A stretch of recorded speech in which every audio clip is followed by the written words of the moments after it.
Welcome to Boston, Charlie, and more particularly to our show. Thank you, John. It's a pleasure to be on your show.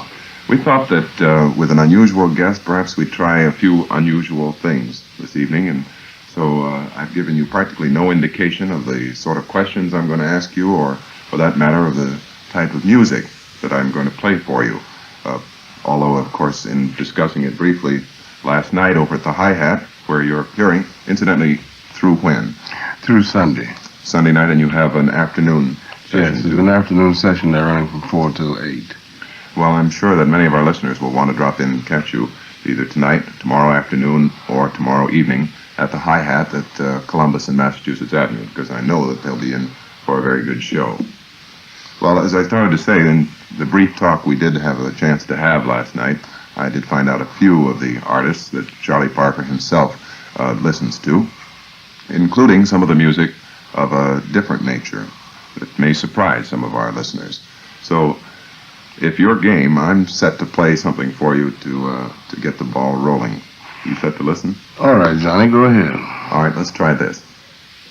I don't know quite what to ask you about that selection. Are you familiar with it?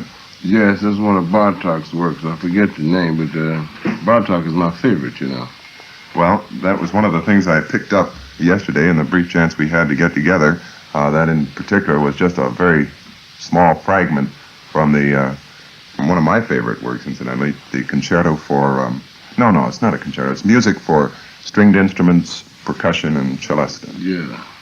Well, the reason I chose that particular little portion of it was because of its violent rhythmic ideas that he brings out in that. And so if you'd like to say a few words about your favorite composer, why, go right ahead. Well, as far as his history is concerned, I read that he was Hungarian born. He died in American exile, at a general hospital in New York in 1945. At that time, I was just becoming introduced to modern classics, contemporary and otherwise, you know.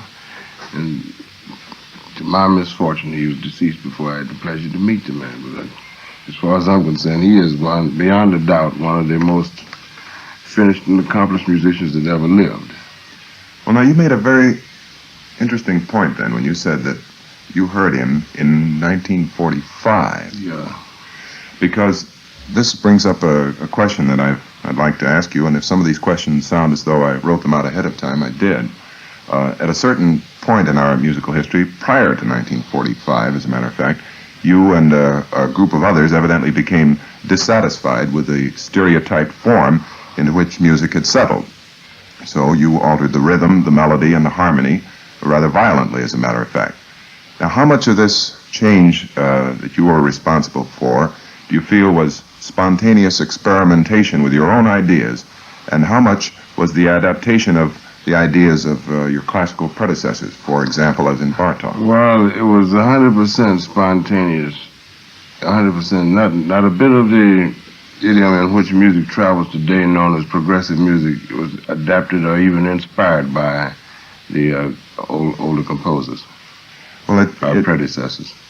It is rather strange. We have this almost a progressive series of, not coincidences, but where one follows the other. For example, after Debussy, considerably after, you have piano players like Errol Garner, who is respected, of course, by a great many people. But, and even earlier than that, the trumpet playing of Bix Beiderbecke and his piano composition were so largely taken, from the Debussy form. Mm-hmm. They're very impressionistic, lush, rippling chords and clusters of chords, and even the titles of things like In a Mist and Clouds remind you of Debussy. And I just wondered whether, in this case, it was partly the same thing, or whether this was actually spontaneous. Well, I'm not too familiar with the Beiderbecke school of music, but the thing that's going to happen now, known as progressive music, or by the trade name bebop, not a bit of it was inspired or adapted from the music of our predecessors, Bach, Brahms, Beethoven, Chopin, Ravel, Debussy, Shostakovich, Stravinsky, etc.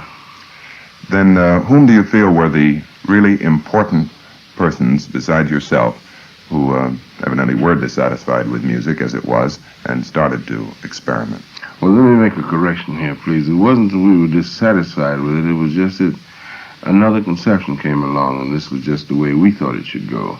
But during that time, this happened in 1938. It's a little bit before 45. That's why I said it was interesting that you come in. Dizzy Gillespie, Thelonious Monk, Kenny Clark, it was Charlie Christian, 37, I guess. It was Bud Powell, Don Byers, Ben Webster, yours truly. Mm-hmm.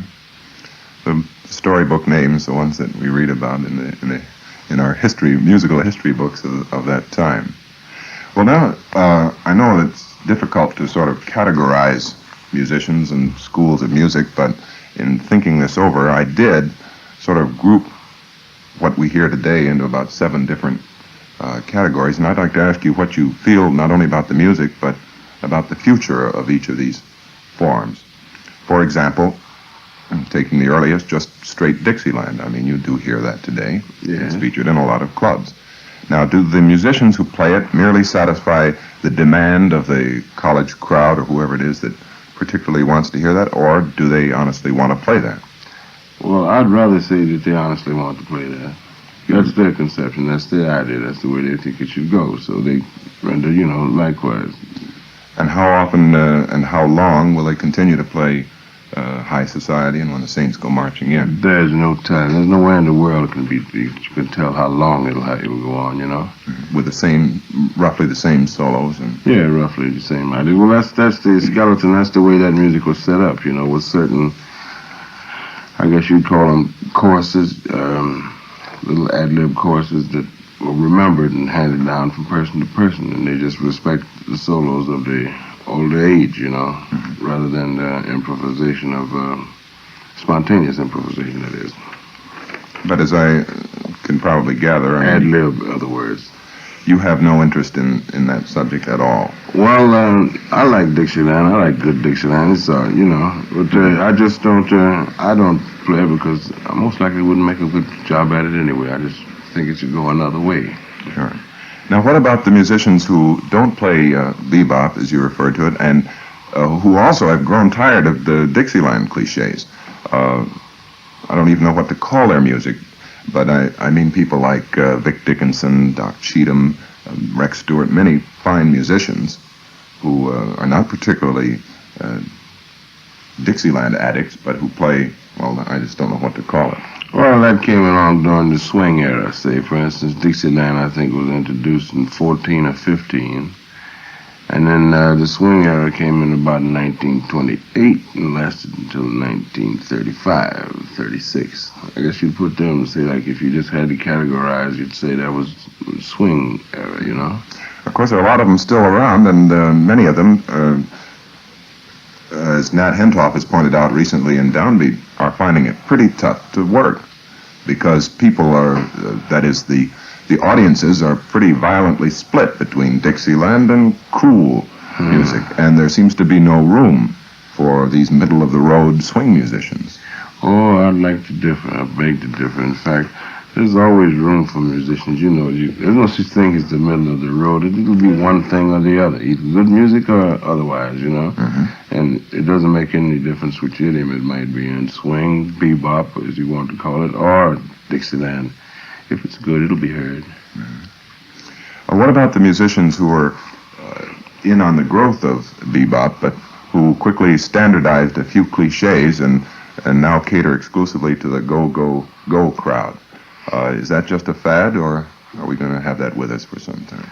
That I wouldn't know either, since I don't cater to that particular thing. I wouldn't know. But, I mean, as far as I'm concerned, I think it's just rather more or less the way a man feels when he plays his instrument. I mean, if he feels that, it will stay. If he's just trying to commercialize on it, it'll most likely vary from one thing to another. Another group might be the experimenters, and I dreamed up my own term, classical jazz. Those who are well-schooled and have adapted a number of things that they've been taught into their music. I'm speaking particularly of Dave Brubeck and Jerry Mulligan.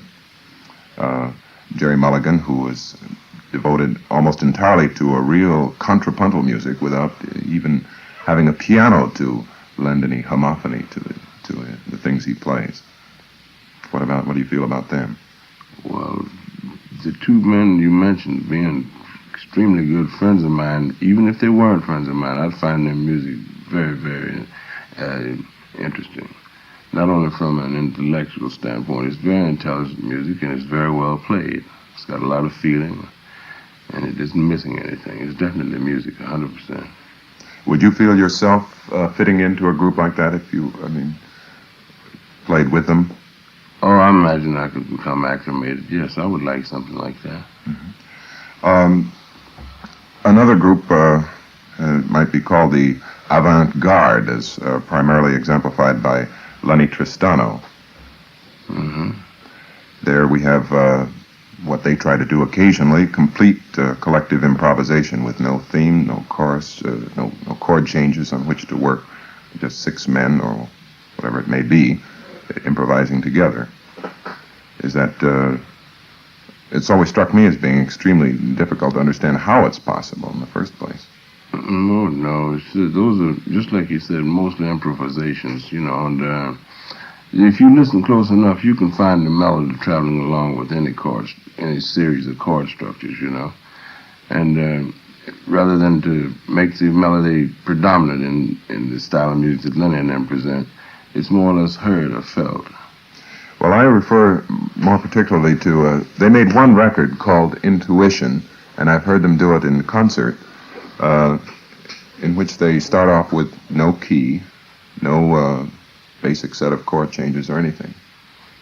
Well, there must be a build-up to the both the key signature and the chord structure that tends to create the melody as they go along. Yes.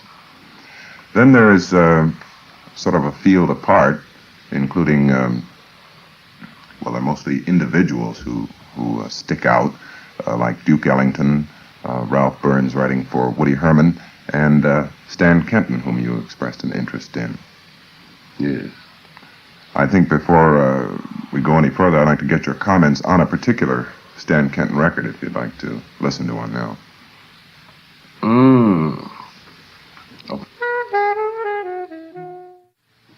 And there you have Stan Kenton.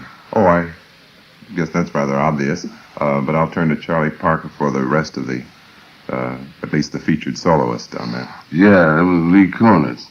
Some very fine alto work on that record, too. I hadn't heard that one before, Johnny. What was the name of that? It's called My Lady. Very beautiful. I'm not sure, but I think perhaps Lee wrote it himself. I'm not sure of that. It's a beautiful tune. Very well done, too. Well, now I've given you an opportunity to speak of Stan Kenton. Yeah. Well, just as I was going on to say, Stan holds my definite interest. I mean, lots of ways. He's pioneered quite a bit in this progressive style of music. One particular record I was asking you about a few minutes ago, have you paid any particular attention to House of Strings? We haven't played House of Strings. We did play City of Glass not too long ago, and we had a very interesting discussion here with Nat Hentoff and Rudolph Ely, the music critic of the Herald and Traveler. Yeah. But adding a little more to that, I would like just to mention an article in this current issue of Downbeat magazine written by Leonard Bernstein, in which, in the course of discussing a number of things, he mentions this, and I'd just like to read this to you for your comments. All right. Pretentiousness means calling attention to oneself. It means the guy is saying, "Look at me, I'm modern." And I think that's about the most old-fashioned attitude anyone can assume. I found that about Kenton. It's modernistic, like old-fashioned modern furniture, which is just unbearable. It's modern. Composition is an important word. It means that somebody has to make a piece which is a work which hangs together from beginning to end.